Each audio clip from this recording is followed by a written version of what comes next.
పోలీసులంటే కఠినత్వంతో ఉంటారని అనుకుంటారు, కానీ మానవత్వంతో వ్యవహరించేది వాళ్లే. ఏలూరులో జరిగిన సంఘటనగా నాకు గుర్తుంది. ఒక మధ్యతరగతి మహిళ దివ్యాంగురాయిన తన కూతుర్ని రోజు స్కూల్లో డ్రాప్ చేసి రావడం కోసం కష్టపడి ఒక బైక్ కొనుక్కుంది. కానీ ఎవరో ఆ బైక్ దొంగతనం చేశారు.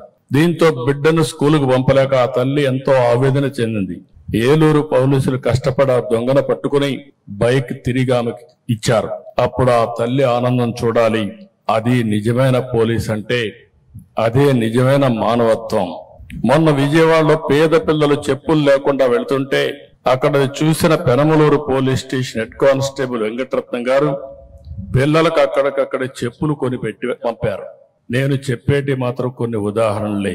ఇలా ప్రతి జిల్లాలో ప్రతి స్టేషన్ లో ప్రజల ఆస్తులు కాపాడాలని తపన పడే సిబ్బంది ఉన్నారు. మానవత్వంతో స్పందించే పోలీస్ అధికారులు కూడా ఉన్నారు.